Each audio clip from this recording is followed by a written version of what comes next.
Eu não sei se o que vou contar tem alguma utilidade para o canal, mas ando com dificuldade para dormir e fiquei pensando que talvez colocar isso por escrito me ajude um pouco.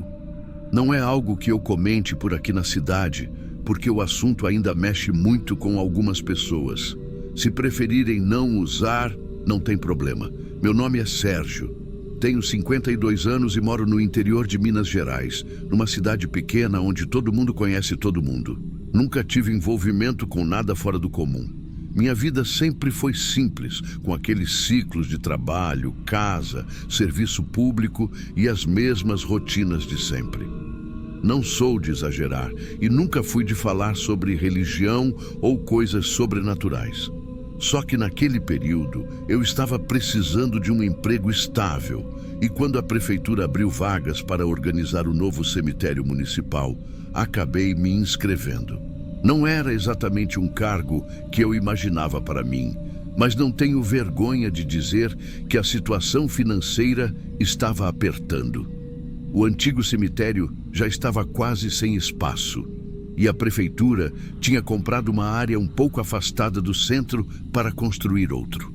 A região era de uma antiga fazenda que pegou fogo há muitos anos. Isso é verdade, está nos registros do município. Mas ninguém falava muito sobre o incêndio, só comentavam por alto. A minha função oficial seria avaliar o solo, acompanhar os testes e garantir as primeiras manutenções. Pelo que entendi, seria algo provisório, só enquanto eles acertavam a parte burocrática e contratavam mais gente. O local ainda nem tinha recebido o primeiro enterro. Era tudo novo. Construções novas, portão novo, capelinha simples, caminho de pedrisco. Só o terreno que parecia antigo, como se tivesse uma certa resistência a ser mexido. Logo no começo percebi que o clima ali era meio estranho, não no sentido sobrenatural, estranho fisicamente mesmo. O solo, por exemplo, era firme durante o dia, a terra compactada, sem cheiro, sem sinais de umidade. Mas sempre que eu chegava cedo, bem cedo, o chão parecia diferente. A terra ficava remexida de um jeito que não combinava com a ausência de chuva. Eu não sou agrônomo nem nada, mas já mexi com terra o suficiente para notar quando algo cedeu por peso ou por infiltração. Ali não tinha nenhuma dessas explicações. No terceiro dia de trabalho, a prefeitura pediu para cavarmos uma cova de teste. Ela não teria corpo nenhum, seria só para ver como o terreno reagia e se não haveria deslizamento. Fiz o que pediram, medi direitinho, deixei tudo no padrão, ficou certinho. Voltei no dia seguinte e a cova estava aberta, não afundada como se tivesse cedido, aberta, como se alguém tivesse tirado as laterais com as mãos e espalhado a terra em volta. O curioso é que não havia marcas de pegada, de ferramenta, nada, só a terra solta. Na hora, achei que fosse algum animal cavando, talvez por conta do cheiro da terra revolvida. Mas um bicho não ia deslocar tanta terra daquela forma, e mesmo que fosse, seria possível ver sinais. Fiquei preocupado, porque isso poderia atrasar a inauguração. Refiz o trabalho e deixei tudo mais firme. No outro dia, a mesma coisa. A cova mexida, como se o solo não aceitasse aquilo. Comentei com um colega da prefeitura, mas ele riu e disse apenas: "É azar, Sérgio. Esse negócio de primeiro enterro sempre vira superstição." E tinha isso também. Ninguém queria ser o primeiro a ser enterrado lá. Nem as funerárias da região estavam animadas com a ideia. As famílias preferiam o cemitério antigo, mesmo quase lotado. E como ninguém queria, o cemitério novo estava lá, parado. Só eu cuidando, todos os dias. A parte do letreiro começou um pouco depois. Era para ser algo simples, só escrever Cemitério Municipal Novo Horizonte na entrada em tinta branca. Eu mesmo me ofereci para pintar porque achei que seria rápido. Logo que comecei, percebi que a tinta escorria mais do que deveria. Achei que fosse calor demais ou excesso na trincha. Limpei e refiz. A tinta escorreu de novo. Só que dessa vez, formou algo que parecia uma letra. Um A. Demorei alguns segundos para entender. Aí olhei mais de perto. Não era só um traço aleatório. Formava mesmo um A. Apaguei tudo, dei uma lixada e tentei de novo. Escorreu de novo. Dessa vez parecia ant. Fiquei irritado. Limpei outra vez. Tapei a parte de cima com fita e refiz. Escorreu outra vez. Agora era Antônio. Fiquei tão incomodado que tirei foto e levei para o pessoal da prefeitura ver. Eles brincaram que talvez fosse eu que estivesse nervoso. Não era. Tenho mão firme para esse tipo de serviço. A letra aparecia mesmo quando eu tentava controlar a quantidade de tinta. No fim da tarde, perguntei para o funcionário mais antigo da prefeitura se ele sabia de algum Antônio relacionado àquela fazenda. Ele ficou calado por alguns segundos, como quem não queria tocar no assunto, e depois disse que o incêndio antigo tinha matado o dono da área, um fazendeiro chamado Antônio Lopes. O corpo dele nunca foi encontrado, pelo menos não oficialmente. Alguns diziam que ele tinha fugido, outros que tinha virado cinza no incêndio. Nada documentado, só histórias soltas. Naquela noite, voltei para casa pensando nisso. Não dormi muito bem. O cemitério novo ficava o tempo todo na cabeça, principalmente o letreiro. No dia seguinte, fui conversar com o padre da cidade, uma pessoa simples, mas muito respeitada. Não pedi para fazer exorcismo nem nada do tipo, até porque nem acredito nessas coisas desse jeito. Só queria uma opinião de alguém mais velho, alguém que pudesse ter alguma referência sobre aquela área. Ele sugeriu abençoar o local. Diz que às vezes o problema é só a carga emocional que certos lugares carregam quando passam por tragédia. Marcamos para a noite seguinte. Não chegamos a fazer a bênção, porque na mesma noite, pouco antes do horário combinado, o primeiro corpo chegou. O primeiro corpo oficial do novo cemitério, um pedreiro da própria obra. Ele tinha sido encontrado sem vida na casa dele. Não vou entrar em detalhes por respeito, mas foi algo repentino. Esse episódio marcou o começo do que viria depois. Foi a primeira vez que senti medo de verdade daquele lugar. Medo que não tem explicação simples, nem lógica imediata. Só um peso que desce no peito e te acompanha. Eu estava lá, sozinho, quando o carro funerário encostou. Lembro do ar frio, da estrada vazia e da luz fraca dos postes. Lembro também de olhar para o portão e sentir como se o terreno estivesse esperando. A parte mais estranha ainda estava por vir. Eu só não sabia disso naquela hora. Eu lembro exatamente da hora em que vi o carro funerário entrando. A luz dos faróis fez o portão projetar uma sombra comprida no chão de terra batida, e aquilo me deu um desconforto que não sei explicar. Não era medo do corpo. Não tenho esse tipo de receio. Era outra coisa. Parecia que aquela chegada completava alguma peça que estava faltando desde que comecei a trabalhar ali. O motorista desceu calado. Era um rapaz novo, que eu conhecia só de vista. Ele me deu um boa noite rápido, meio sem olhar nos meus olhos. Perguntou onde ficava a primeira vaga oficial. Respondi que ainda não haviam designado um número, mas que a prefeitura tinha deixado uma marcação provisória para o primeiro sepultamento. A verdade é que ninguém esperava que fosse ser tão cedo e ainda menos que fosse justamente alguém da obra. A gente caminhou até o local. O ar estava parado, sem vento nenhum. O rapaz me ajudou a posicionar o caixão no suporte. Tudo estava tecnicamente correto, mas eu me sentia esquisito. Não triste, mas deslocado, como se estivesse fazendo algo errado, mesmo sabendo que era meu trabalho. A cerimônia foi pequena. Só 2 familiares tinham vindo e ficaram poucos minutos. Era tarde, uma noite fria, e a família parecia mais atônita do que qualquer outra coisa.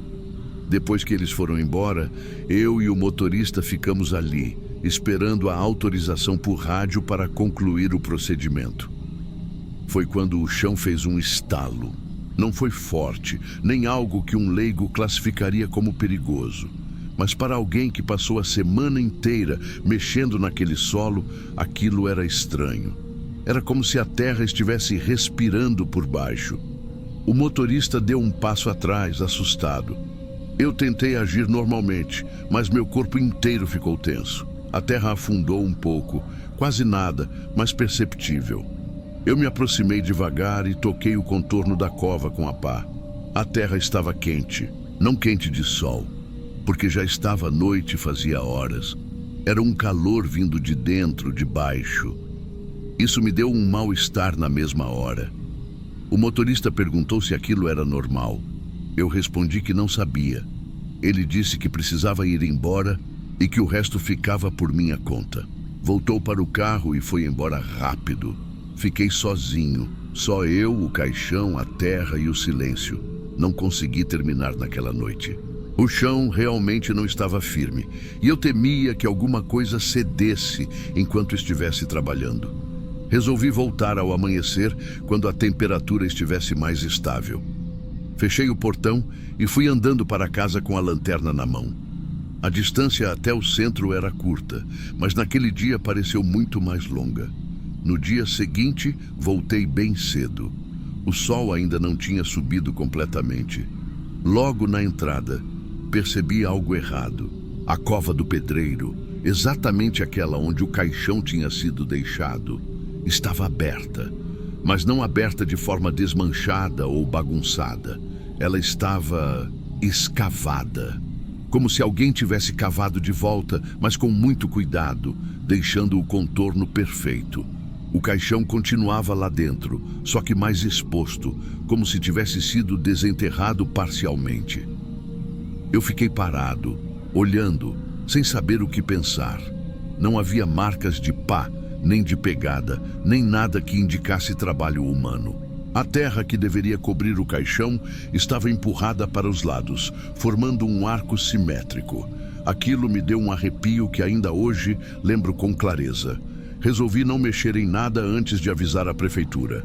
Liguei para o encarregado. Ele achou que eu estivesse exagerando e disse que iria mandar alguém ao longo da manhã.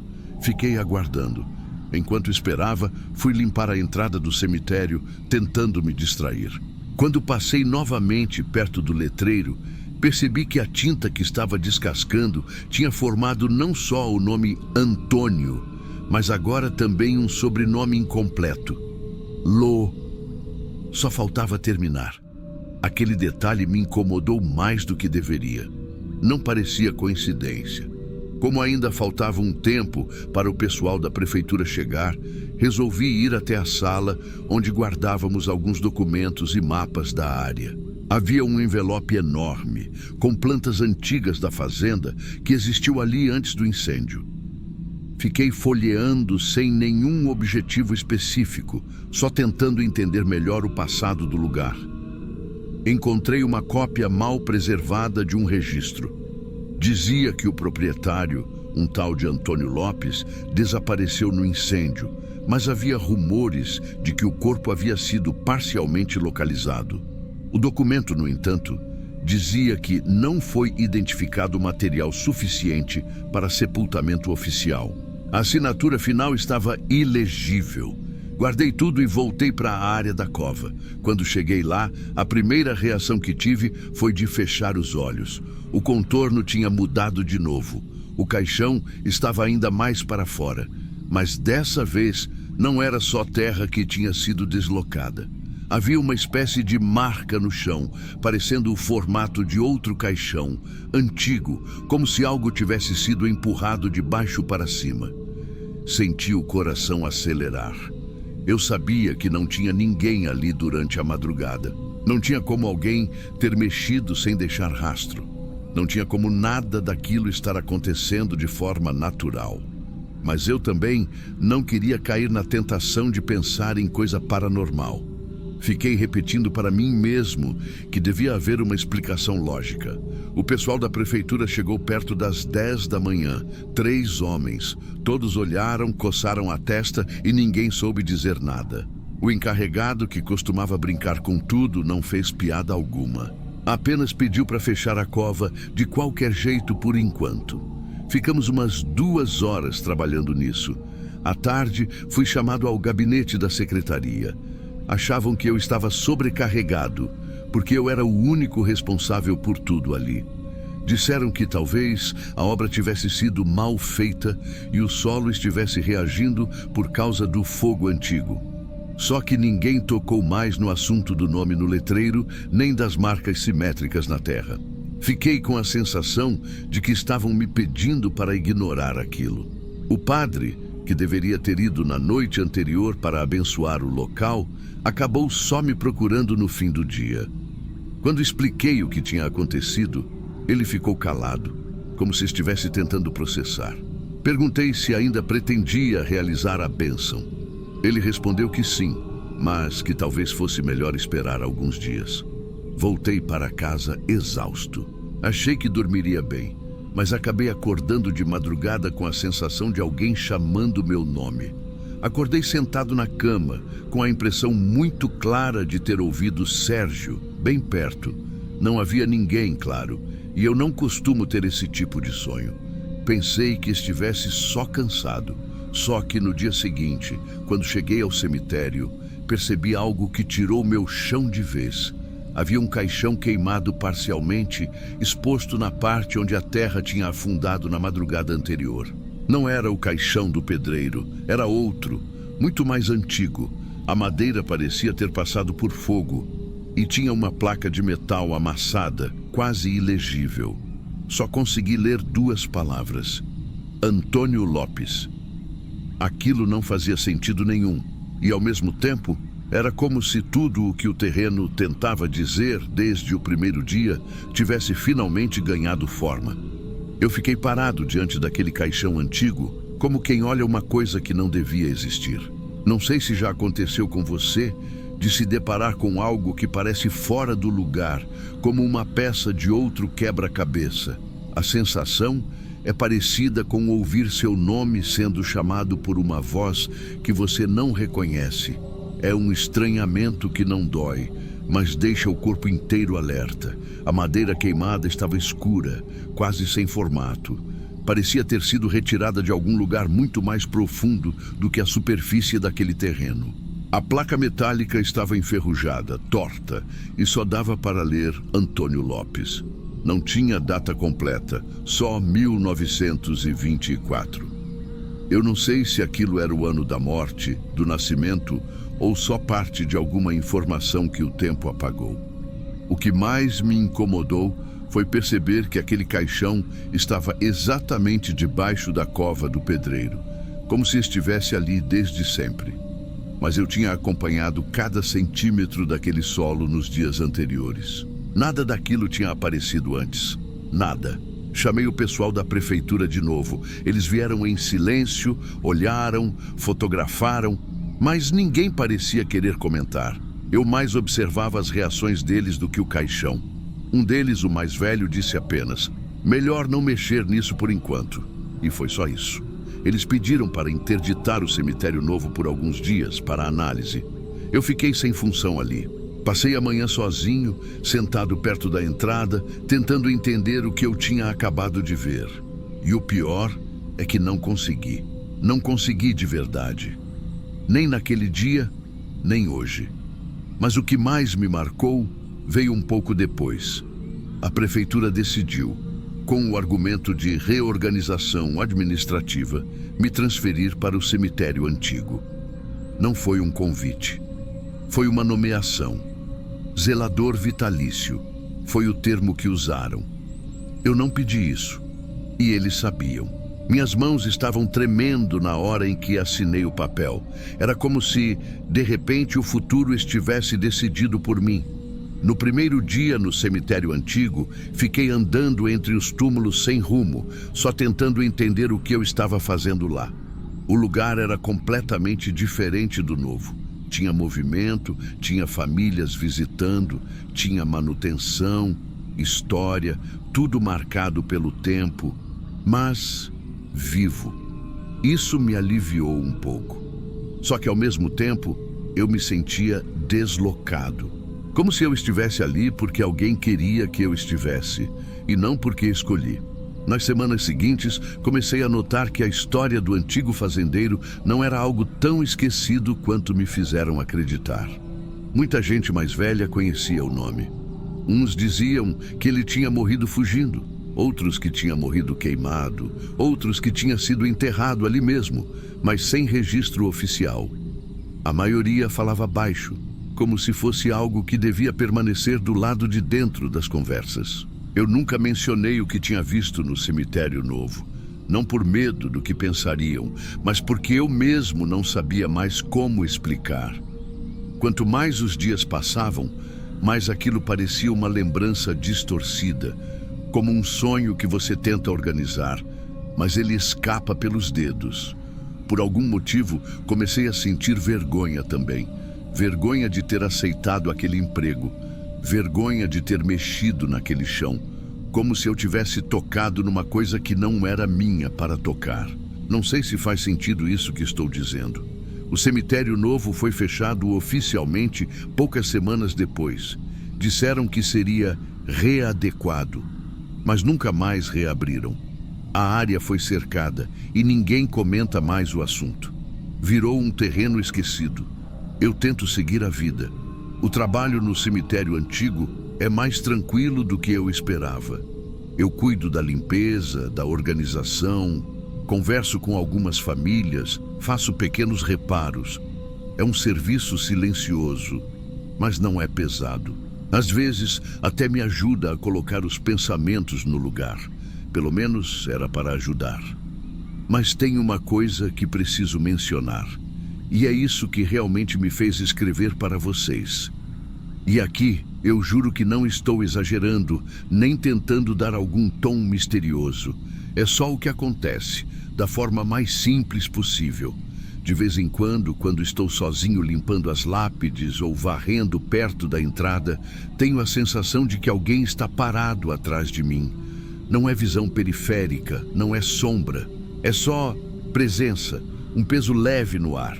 E sempre que viro, não tem ninguém. Eu sei que isso pode ser psicológico. Talvez seja cansaço, estresse, sugestão. Só que tem uma coisa específica que acontece quase toda vez. Alguém me chama pelo nome. Não é um grito, não é sussurro, não é voz do além. É só uma voz baixa, como se alguém estivesse a poucos passos. Sérgio, é assim que soa. A primeira vez que aconteceu, eu quase deixei cair o balde. Hoje, já acontece com menos impacto, mas continua acontecendo. Outro detalhe é que normalmente vem acompanhado de uma frase curta, sempre a mesma, dita com aquele tom de quem está lembrando uma dívida antiga. Você pegou minha vaga, Sérgio. A parte que mais me incomoda é que quando a voz vem, não sinto medo, sinto culpa. E não sei explicar por quê, não sei de quem seria essa vaga. Não sei se isso tem alguma relação com o caixão queimado, ou com as covas mexidas, ou com aquela tinta que insistia em formar o nome Antônio. Eu realmente não sei. E isso não é falsa modéstia. Eu não tenho respostas. O que eu tenho é um incômodo constante, que cresce conforme passam os meses. Já pensei em pedir afastamento, mas toda vez que começo a preencher o formulário, sinto que estou falhando com alguma coisa. Como se abandonar esse trabalho fosse pior do que continuar. Eu sei que isso não faz sentido para alguém de fora, mas quando eu estou ali, no meio daquele silêncio, cuidando das lápides, o peso que sinto não é o de um mistério, é o de uma responsabilidade. Uma que eu nunca quis ter. E mesmo assim, parece que é minha. Escrevo isso porque não sei muito bem para quem contar. Aqui na cidade é melhor deixar quieto. No fundo, acho que só queria tirar um pouco disso do peito. Não estou procurando explicação. Só tentando organizar o que ficou pendurado na minha memória. Se usarem no canal, peço apenas que mudem meu nome. Não por medo de alguém me achar, mas porque essa história não começou comigo. E talvez nunca tenha realmente terminado.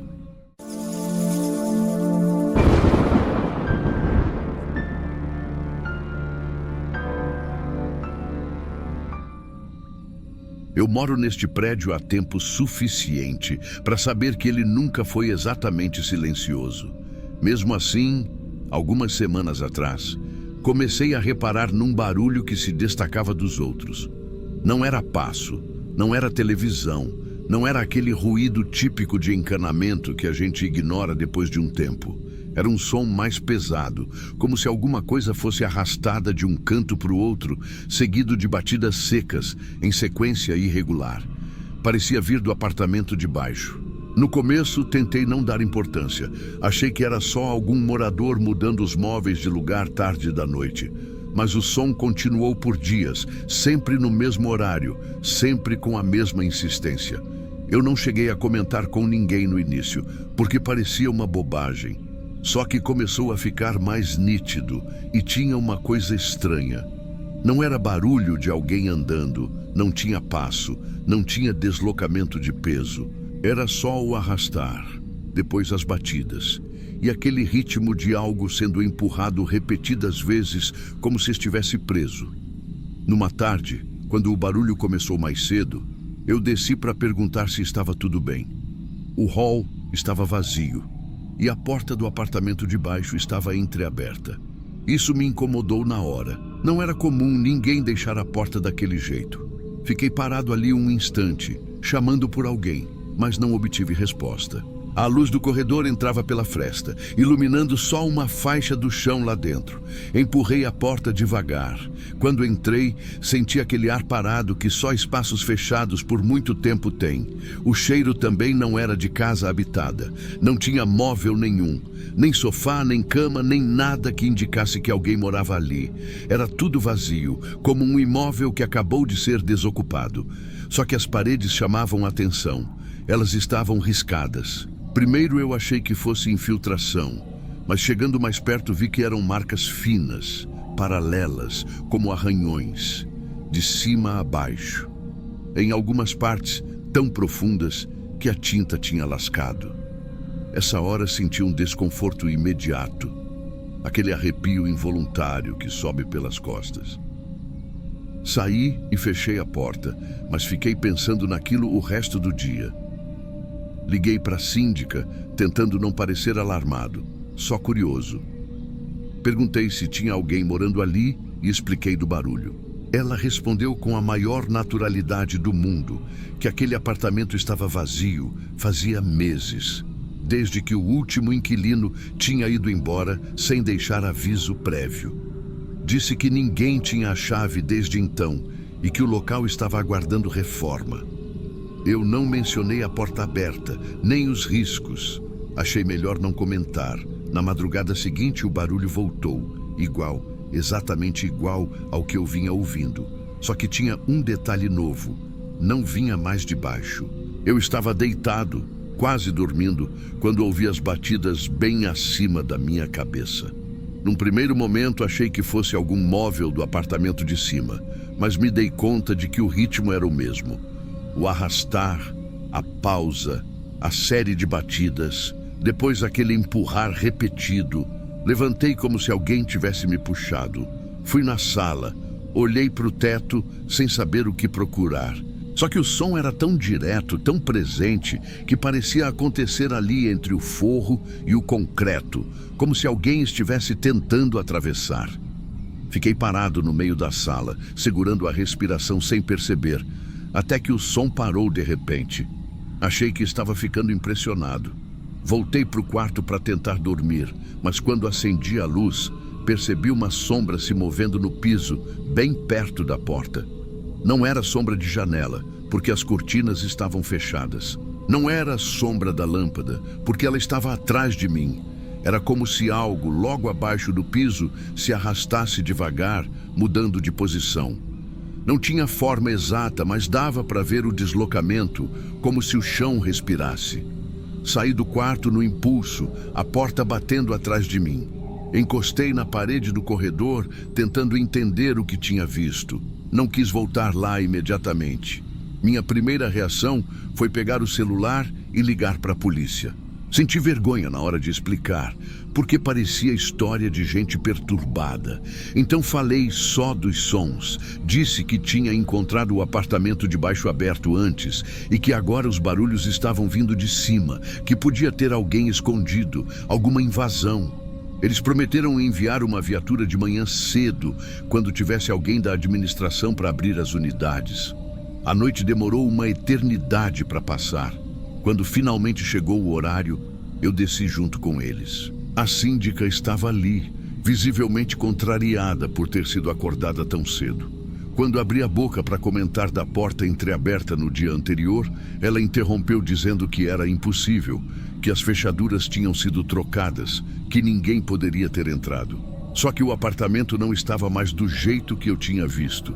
A porta estava completamente fechada e por dentro tinha sido lacrada com tábuas novas, cruzadas de um lado para o outro. O pedreiro que faz manutenção no prédio apareceu nesse momento, dizendo que tinha passado ali semanas atrás para conferir uma infiltração no teto e já tinha encontrado tudo lacrado daquele mesmo jeito. Disse que a ordem era deixar fechado, porque ninguém queria reforma agora. Eu fiquei sem reação. Eu tinha visto a porta aberta. Eu tinha entrado. As paredes estavam riscadas, mas não falei nada. A essa altura, qualquer coisa que eu dissesse só ia piorar a situação. E tinha outra coisa. Se fosse algum tipo de invasão, não fazia sentido alguém lacrar tudo depois. A polícia deu uma olhada superficial no corredor e foi embora. Pensei que os barulhos acabariam, já que, na teoria, não tinha ninguém ali embaixo ou em cima. Mas naquela mesma noite, enquanto eu tentava não pensar nisso, o som voltou. Só que agora não era do teto, nem do chão. Era do lado. O apartamento vizinho, bem grudado à minha parede da sala. Não era só o arrastar. Era o mesmo conjunto completo de ruídos, no mesmo ritmo, como se tivesse migrado. Eu fiquei parado olhando para a parede e o barulho parecia acompanhar a minha respiração. A cada vez que eu prendia o ar, o som diminuía. Quando soltava, ele voltava como se estivesse respondendo. Não bati na parede, não tive coragem. Passei as horas seguintes sentado na beira da cama, tentando escutar algum indício de que fosse só encanamento, mas não era. Aquilo seguia uma lógica que eu não entendia. Às vezes parecia longe, às vezes colado no meu ouvido. A pior parte nem foi o barulho. Foi a sensação de que não importava onde eu ficasse dentro do apartamento, sempre parecia haver um cômodo embaixo de mim. Como se a coisa, ou pessoa, ou o que quer que estivesse causando aquilo, se ajustasse ao meu movimento. Se eu ia para a cozinha, o som surgia sob o chão da cozinha. Se eu ia para o quarto, surgia sob o quarto. Se eu travava a porta do banheiro e sentava no chão, ele vinha do piso do banheiro. É como se o barulho procurasse posição. Eu tentei dormir no sofá, mas dava para ouvir os deslocamentos por baixo do piso, quase acompanhando o meu jeito de andar. Uma vez, de madrugada, senti um tremor leve na madeira, bem abaixo da sola do pé, como um animal grande passando por um túnel estreito. Só que não tem túnel, aqui é concreto puro. Nos dias seguintes, comecei a notar outra coisa. Quando eu saía do prédio, não ouvia nada. Mas bastava chegar em um ambiente fechado, qualquer um, e aquela mesma impressão de presença voltava. No trabalho, no banheiro do escritório, no corredor do mercado. Sempre debaixo, nunca atrás, nunca na porta, nunca no teto. Sempre sob os meus pés, como se alguma coisa procurasse um ponto exato para parar. Depois de um tempo, até quando eu caminhava na rua à noite, sentia uma vibração fraca no asfalto. Não era todo dia, mas quando acontecia parecia o mesmo ritmo de arrastar. Pausa, empurrar. Eu sei que isso pode parecer exagerado, mas existe um momento em que a gente para de tentar encontrar explicação. Eu tentei, juro que tentei. Olhei plantas do prédio, conversei com vizinhos, perguntei de obras antigas, procurei qualquer justificativa que encaixasse tudo. Nada explica a porta aberta que depois estava lacrada. Nada explica a sombra sob o piso. Nada explica a sensação persistente de que, para onde quer que eu vá, sempre existe um espaço debaixo de mim que não deveria existir. Não sei se tem algo comigo ou com o prédio. Eu só sei que desde aquela primeira noite nunca mais consegui ignorar o chão. E de uns dias para cá comecei a perceber uma coisa nova. O barulho não acontece mais apenas quando eu ouço. Às vezes agora eu sinto. E isso para mim é muito pior.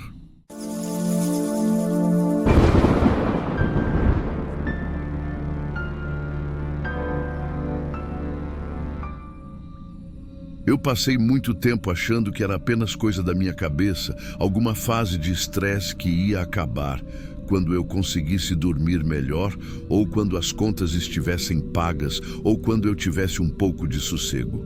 Só que nada disso aconteceu. E quanto mais eu tentava seguir minha vida, mais parecia que aquilo vinha junto comigo, como se fosse parte da minha sombra. Eu moro num bairro simples e sempre fiz o mesmo trajeto para ir para o trabalho. Caminho até a avenida, pego o ônibus, desço no ponto de sempre e vou a pé até a oficina. Nada demais. Era a mesma rotina desde que eu tinha pouco mais de 20 anos. Então já fazia tudo no automático. E talvez por causa dessa repetição toda, eu tenha notado tão rápido. Começou numa segunda-feira qualquer. Eu estava indo trabalhar e percebi um homem caminhando uns passos atrás. Não dei importância. Rua tem gente, cada um anda no seu ritmo. Nada estranho. Continuei. Mas quando virei a primeira esquina, ele virou também. E quando cortei pelo mercadinho, ele passou na mesma hora. Ainda assim, não pensei em nada. Só teria lembrado disso à noite, se lembrasse. Só que no dia seguinte, ele estava lá de novo. Mesma distância, mesmo passo, mesmo silêncio. A princípio, eu só notei porque ele não mexia no celular, não olhava para os lados, não acelerava, não diminuía. Parecia que tinha ensaiado aquele ritmo e só repetia. No terceiro dia, eu já estava incomodado. E no quarto, fiquei inquieto o suficiente para mudar de caminho. Em vez de cortar a rua do mercado, fui por trás da escola, que é um trajeto mais longo. Quando cheguei no fim da rua, lá estava ele, vindo pelo mesmo lado, com aquela passada constante, nem rápida, nem lenta. Foi quando senti que tinha algo errado. Não era normal alguém andar assim, dia após dia, sempre atrás de mim, sempre naquela distância. E ele nunca olhava diretamente para mim. O tempo todo com um olhar fixo em algo que eu não conseguia ver. Pensei em falar com alguém, mas eu mesmo não saberia explicar. O que eu ia dizer? Tem um cara que anda atrás de mim todo dia, mas não faz nada, só anda. Parecia ridículo. Então tentei despistar. Entrei numa padaria onde eu nunca entrava. Fiquei lá dentro alguns minutos, mexendo em coisas que eu nem ia comprar. Quando saí, ele estava no ponto de ônibus, me olhando sem mexer a cabeça. O corpo dele parecia cansado, o ombro caído, as olheiras fundas, como alguém que não dormia há dias. No dia seguinte, resolvi descer 2 pontos antes e ir andando pelo outro lado da avenida. Era impossível ele saber que eu ia fazer isso. Mas quando dobrei a primeira esquina, ouvi passos atrás. Não eram urgentes, não eram rápidos. Eram iguais aos de sempre. O mesmo ritmo, a mesma distância. Isso foi me desgastando. Eu passava o dia irritado, disperso, com aquela sensação ruim de quem sabe que está sendo observado e não sabe explicar por quê. À noite, demorava para dormir. Comecei a acordar cansado, mesmo dormindo mais de 6 horas. Meus colegas chegaram a comentar que eu estava abatido. E eu não podia dizer o motivo. Com o passar das semanas, o homem foi mudando. Ele parecia mais fraco, como se cada dia roubasse um pouco da energia dele. A pele afinou, o rosto ficou mais marcado. A camisa dele, que antes era larga, começou a parecer grande demais. Ele não comia nada, não bebia nada. Só caminhava, atrás de mim, à mesma distância. Eu pensava que talvez ele tivesse algum transtorno, alguma condição que o fazia me seguir sem perceber. Talvez fosse alguém perdido. Talvez estivesse passando por algo grave e por algum motivo grudou em mim. Mas nada disso explicava como ele sempre aparecia no lugar certo, na hora certa, mesmo quando eu mudava tudo. Até o dia em que eu quase perdi a cabeça. Era uma sexta-feira. Eu tinha saído mais cedo do trabalho e resolvi cortar por dentro de um condomínio aberto onde eu nunca passava. Fiquei andando sem rumo, dobrando rua aleatória só para quebrar o padrão. Quando finalmente saí no asfalto, olhei para trás. Ele estava lá, mas parecia pior do que nunca. Suado, respirando torto, como se estivesse se forçando além do limite. Aquilo me deu uma mistura de pena e raiva. Eu não aguentava mais. E a sensação de estar sempre sendo observado estava me corroendo por dentro. No sábado e no domingo, eu quase não saí de casa com medo de ver aquele homem na frente do portão. Usei o quintal, lavei minhas coisas, tentei ocupar a cabeça. Não funcionou. Na segunda, quando saí, ele não estava. Dei uns 10 passos e comecei a achar que finalmente tinha acabado. Só que bastaram mais alguns metros e lá estava ele, surgindo da rua lateral, caído, fraco, mas mantendo o passo. Foi ali que percebi um detalhe que me gelou. Ele não olhava para mim, nunca tinha olhado. O olhar dele estava sempre fixo atrás de mim, como se ele estivesse acompanhando algo que eu nunca percebi. Algo que eu não ouvia, não via, não sentia. E quanto mais eu tentava entender aquilo, mais ele parecia desesperado. Não por minha causa, mas pelo que estava atrás de mim. Esse pensamento me consumiu. Eu comecei a andar mais rápido, querendo abrir distância. Mas ele só acompanhava, sem correr, sem acelerar, mas sem perder ritmo, como se não fosse com ele. Como se ele estivesse só, reagindo ao que via atrás de mim. A gota d'água veio num dia nublado, fim de tarde, quando o céu já começava a escurecer. Eu estava voltando para casa e logo na esquina de costume, ele estava parado, não andando, parado, com os braços soltos, respirando como se tivesse corrido uma maratona. As olheiras dele estavam tão profundas que pareciam sombras pintadas. Ele tremia, mas continuava olhando por cima do meu ombro. Eu senti uma vontade enorme de falar alguma coisa. Não por coragem. Era como se eu estivesse com um peso há semanas e precisava tirar aquilo do peito. Me aproximei devagar. E pela primeira vez, ele pareceu perceber minha presença de verdade. Os olhos dele se moveram por um segundo, como se quisesse olhar para mim, mas não conseguiu. Eu parei a uns 2 metros.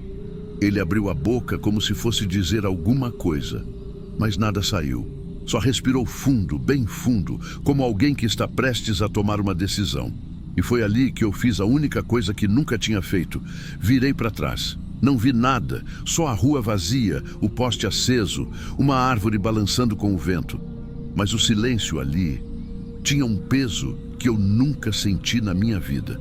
Era como se o ar atrás de mim fosse mais denso, mais frio, mais parado. Como se eu tivesse despertado a atenção de algo que não devia ser encarado. O homem, atrás de mim, mudou na mesma hora. Eu ouvi os passos dele se afastando, não andando, correndo, como quem foge de um bicho solto. Não olhei de volta. Fiquei parado ali, olhando para a rua vazia, sem saber o que esperar.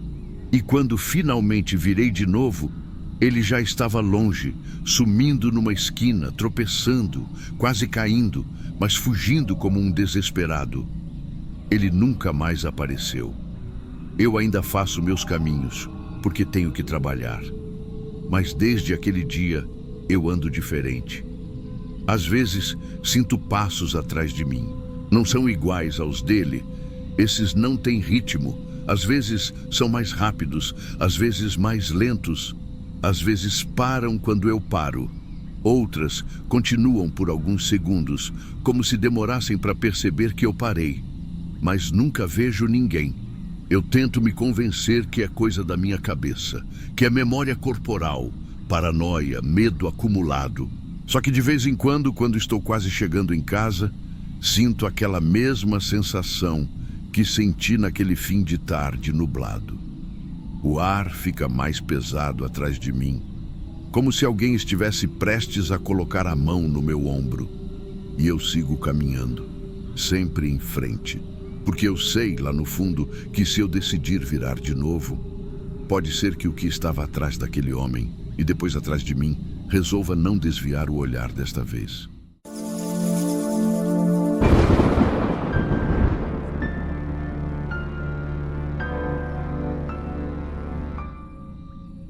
Eu sempre achei que meu senso de direção era bom, mas naquela viagem eu percebi que confiança demais na própria memória pode ser um problema.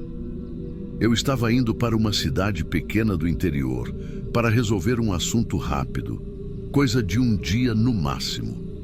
Não era a primeira vez que eu fazia aquele percurso, mas um colega tinha comentado sobre um atalho que cortava horas de estrada. Disse que a rota antiga estava cheia de obra, que valia a pena pegar a estrada de terra e seguir reto até sair numa região mais movimentada. Eu não tinha motivo para duvidar. A saída era fácil de achar. Depois que deixei o asfalto e entrei na parte de chão batido, já não tinha mais placa nenhuma, só mata dos dois lados e um silêncio que fazia o carro parecer mais barulhento do que realmente era. O sinal do celular morreu poucos minutos depois. No começo, aquilo não me incomodou. Era só dirigir e seguir adiante. A estrada parecia nunca acabar. Quando eu achava que faltavam poucos quilômetros para voltar ao asfalto, surgia mais um trecho estreito ou uma subida cheia de pedras. O sol já estava começando a descer quando percebi que eu não via nenhuma casa, nenhum animal pastando, nada que indicasse que alguém usava aquela rota com frequência. Mesmo assim, eu continuei, tentando confiar na indicação. Foi só depois de muito tempo, não sei dizer quanto, mas parecia mais de uma hora, que o terreno começou a abrir. Primeiro vieram algumas clareiras espaçadas, depois um descampado maior, como um vale raso. O que me chamou a atenção não foi a paisagem, mas o brilho metálico no meio da terra seca. Quando cheguei mais perto, percebi que não era metal novo.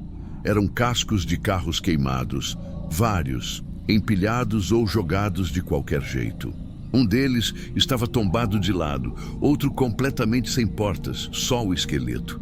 Alguns ainda tinham pedaços de borracha derretida grudada na lataria. Não era só um ou dois. Eu contei pelo menos uns 10 espalhados por ali antes mesmo de sair do carro. Parei, mais por instinto do que por curiosidade. Aquilo não parecia um ferro velho. Não tinha marca de oficina, ninguém trabalhando, nenhum galpão por perto. Era como se alguém tivesse jogado todos aqueles veículos ali durante anos. A cena inteira dava uma sensação ruim, como quando a gente entra num lugar em que claramente não deveria estar. Mesmo assim, desci para olhar as placas. A primeira estava tão queimada que era impossível ler. A segunda ainda tinha parte do código, mas a chapa estava toda preta. A terceira, que estava caída no chão ao lado do que devia ter sido um porta-malas, era de outro estado. A quarta também. E a quinta, foi aí que ouvi o barulho de motor atrás de mim. Não era o meu carro. Eu tinha deixado desligado. Era outro, e estava perto, muito perto. Quando virei, vi um veículo escuro estacionando a poucos metros. Ele desligou os faróis na mesma hora, antes mesmo de a poeira que levantou abaixar. 2 homens desceram. Eu não consegui ver o rosto direito, só o contorno deles contra o resto da claridade do dia. Um deles perguntou, sem levantar a voz, se eu estava filmando alguma coisa. Eu disse que não. O outro repetiu para eu guardar o celular, mesmo eu já estando com ele no bolso. Depois, o primeiro falou que ali não era lugar de parar. Não explicou o motivo. Só disse isso e ficou me olhando, com a mão apoiada na porta do carro deles. Eu não discuti. Voltei imediatamente para o meu carro. A porta estava mais pesada do que antes, ou talvez fosse só a sensação de pressa. Quando virei a chave, o motor girou, mas não ligou. Tentei de novo. Nada. O painel acendeu fraco, depois apagou de vez. O segundo homem deu 2 passos na minha direção e eu senti o ar ficar mais denso, como se estivesse muito quente, apesar de não estar. Eu tentei ligar mais uma vez. O carro não respondeu. Depois disso, tudo fica meio embaralhado na minha cabeça. Eu não lembro do que os homens fizeram. Não lembro de eles se aproximarem o suficiente para me tocar. Não lembro se abriram a porta, se falaram mais alguma coisa. É como se aquela parte simplesmente tivesse sido apagada. A próxima imagem clara que eu tenho é de estar andando na beira de uma rodovia conhecida, dias depois, sem saber como tinha chegado ali. Fui encontrado por um motorista que parou porque achou que eu estava passando mal. Eu não tinha ferimentos, só muita sede e a sensação de que o tempo tinha saltado. Quando me dei conta de que tinham se passado dias inteiros, não um final de tarde, eu fiquei em choque. Minha cabeça parecia pesada, como se eu tivesse dormido sem descansar. A polícia foi até o lugar que eu descrevi. Eles conseguiram achar o início da estrada de terra, mas disseram que o vale estava vazio. Nenhum carro queimado, nenhuma peça, nada. Só marcas frescas no chão, como se veículos grandes tivessem passado por ali recentemente. Tinha também umas manchas escuras, secas, espalhadas de um jeito estranho, como se algo tivesse sido arrastado dali. O policial que conversou comigo falou que aquilo podia ser resto de algum desmonte clandestino, mas o tom dele não convencia. Ele mesmo disse que nunca tinha visto uma quantidade tão grande de marcas recentes numa área tão isolada. Quando perguntou se eu lembrava de alguma coisa entre o momento em que o carro não ligou e quando fui encontrado, eu disse a verdade. Não tinha nada. Era como se alguém tivesse desligado meu pensamento por um tempo. Até hoje, quando tento recordar aquele instante, a única coisa que me volta à mente é o barulho do motor deles morrendo depois que desligaram os faróis. O som ficou preso em mim, como se tivesse sido a última coisa realmente nítida antes de tudo desaparecer. E o pior é que, às vezes, eu fico pensando na quantidade de placas de estados diferentes que vi ali. Não parecia coincidência, parecia um padrão, e eu não gosto da ideia de imaginar qual é.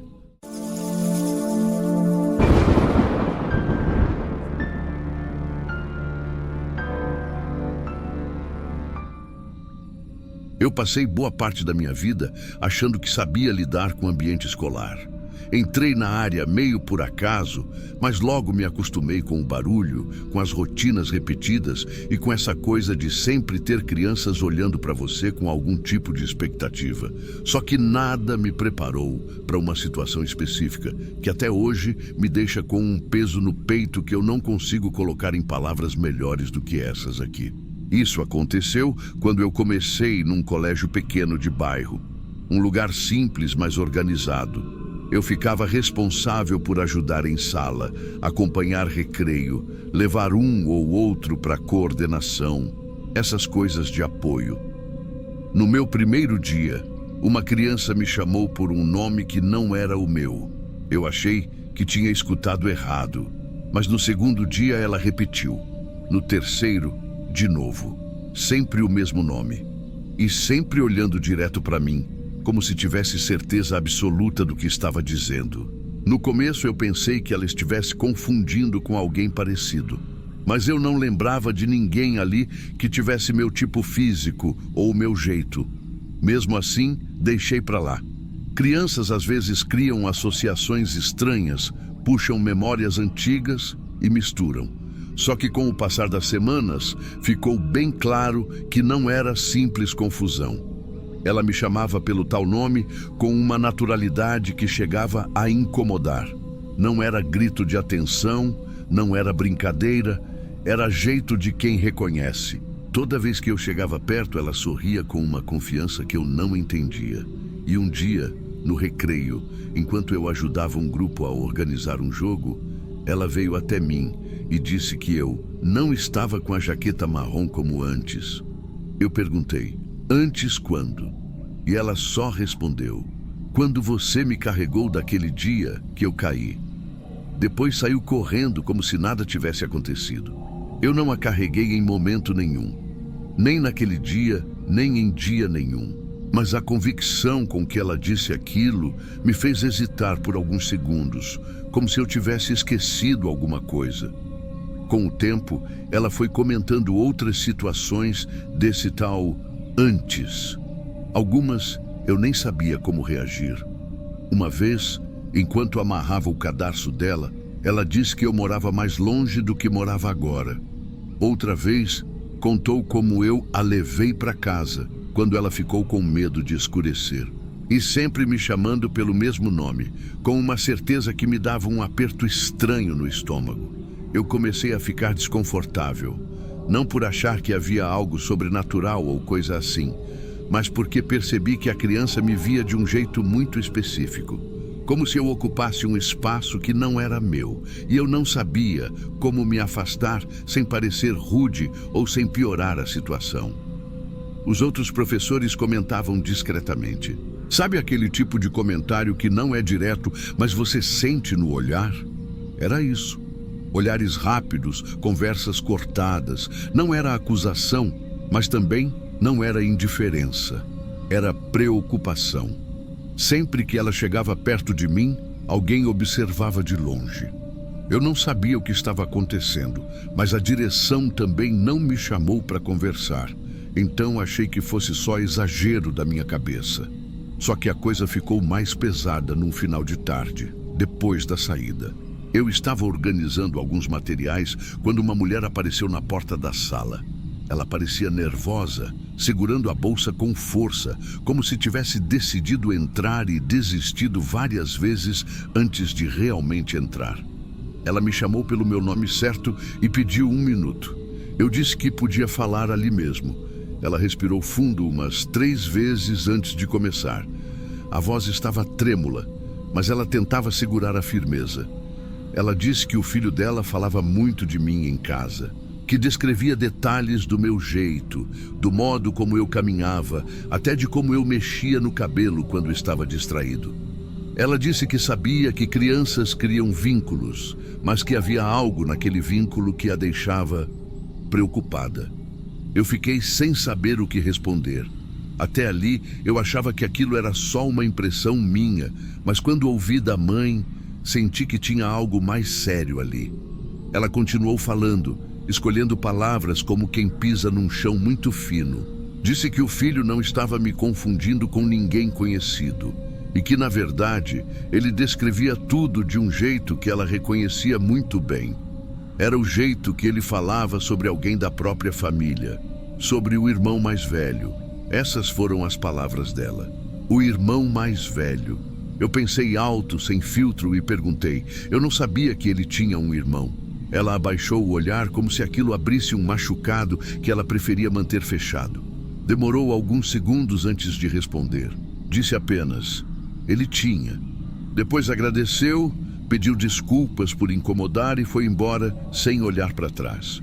Eu fiquei parado na porta da sala por um bom tempo, tentando processar aquilo. De repente, tudo fez sentido, mas não de um jeito tranquilo. O modo como a criança me chamava pelo nome errado, as memórias que não eram minhas, a confiança exagerada, os olhares dos professores, tudo se encaixou numa explicação que eu nunca tinha considerado. Ela não estava confundindo. Ela estava procurando alguém que lembrava o irmão dela, não sei se no jeito de andar, de falar, de olhar, mas alguma coisa em mim acendeu essa associação nela. E por algum motivo que eu nunca vou entender totalmente, eu acabei ocupando esse espaço sem querer. No dia seguinte, quando ela me viu no corredor, sorriu do mesmo jeito de sempre. Mas eu percebi algo diferente. Parecia que ela já esperava que eu estivesse ali. Como se eu fosse parte da rotina emocional dela. Como se de alguma forma eu tivesse substituído alguém que nunca deveria ter sido substituído. Eu tentei agir normalmente, mas foi impossível não sentir o peso daquilo. Não era medo do sobrenatural. Era medo de machucar alguém sem querer, de estar, sem intenção nenhuma, preenchendo o lugar de uma pessoa real que tinha existido, que tinha presença, voz, cheiro, que fazia parte da vida daquela criança. E ter sido colocado ali, naquele espaço vazio, mesmo que por coincidência, não foi uma sensação boa. Até hoje, quando lembro, sinto que não fiz nada de errado, mas ao mesmo tempo fiz parte de uma ferida que eu não entendia. E isso me marcou de um jeito difícil de explicar. Eu segui trabalhando lá por mais alguns meses, mas nunca mais consegui olhar para ela sem sentir que eu estava ocupando um lugar que não era meu. E nunca tive coragem de perguntar mais nada à mãe. Acho que ela também não queria falar sobre aquilo de novo. Tem coisas que acontecem no silêncio, coisas que não são mistério, mas deixam um incômodo longo, um vazio estranho. Isso foi uma delas, e até hoje eu não sei exatamente como guardar essa lembrança sem sentir que carreguei, sem perceber um pedaço da dor de uma família que eu nem conhecia.